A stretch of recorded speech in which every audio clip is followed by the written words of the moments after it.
देखिए, ऐसा है कि ये शहर ऐसा है जिसके बारे में बहुत अच्छे से मैं जानता हूँ। अगर आप दिल खोल के लोगों से मिलते हैं तो लोग भी दिल खोल कर आपको स्वीकार करते हैं। तो हमारा प्रयास होगा कि हम जनता के साथ इंटरेक्ट करें।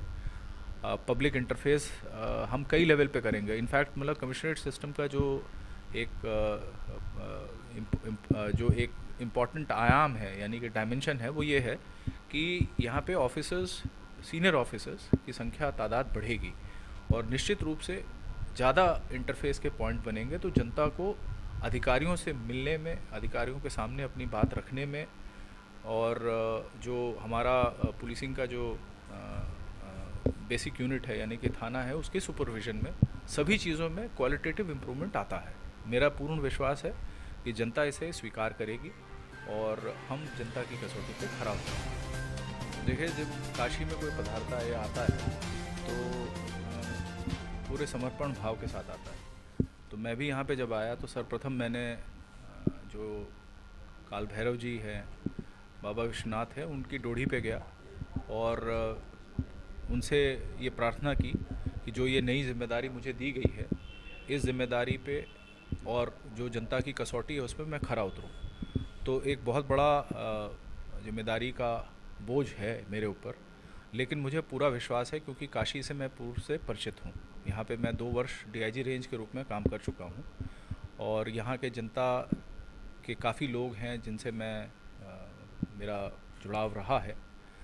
मीडिया के भी बहुत सारे पुराने साथी हैं जो हो सकता है कि दूसरे चैनल्स में चले गए हैं, लेकिन मेरा ये मानना है कि एक टीम भावना के साथ, जिसमें अन्य विभागों के साथ समन्वय भी है, अपने नए अधिकारियों के बीच में कार्य का विभाजन भी है, नई कार्य प्रणाली को ज़मीन पे उतारने के लिए जो हमें प्रोसेसेस क्रिएट करने हैं या जो इंफ्रास्ट्रक्चर जनरेट करना है वो भी है, और साथ साथ आने वाले कुछ समय में कई महत्वपूर्ण त्यौहार हैं, पर्व हैं और पंचायत का चुनाव है। तो ये हमारे रोड मैप में बहुत सारे माइलस्टोन्स हैं। तो प्रत्येक माइलस्टोन के लिए हमारे अधिकारियों के साथ हम बैठ के प्रॉपर रणनीति तैयार करेंगे और हमारा प्रयास होगा कि जो डिलीवरी है, ऑफिसर ओरिएंटेड डिलीवरी हम दें, जिसमें सिटीजन सर्विसेज, यानी कि अगर कोई व्यक्ति है, पीड़ित है, मान लीजिए थाने पे आया है या किसी भी ऑफिस में आया है, तो एक प्रॉपर प्रोसेस रहे। यानी कि अगर उसे ये जानकारी करनी है कि उसने किसी एनओसी के लिए अप्लाई करा है तो उसकी एनओसी कहाँ पेंडिंग है, तो हम ट्रांसपेरेंसी यानी कि पारदर्शिता लाएंगे अपनी पुलिसिंग में। ये कुछ हम दिमाग में सोच के आए हैं और उस पर काम करेंगे।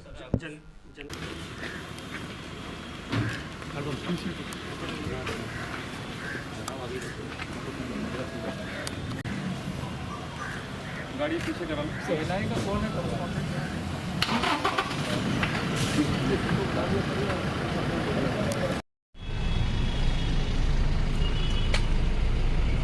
यो उपेंद्र, आप लोगों से औपचारिक रूप से भेंट करूँगा अभी मैं पहले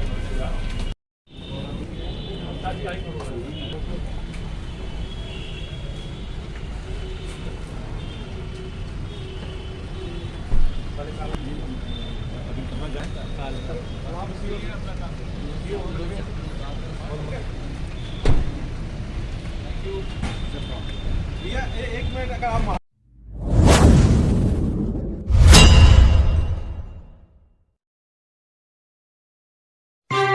खबरों में बने रहने के लिए हमारे चैनल को सब्सक्राइब करें और नोटिफिकेशन पाने के लिए इस घंटे को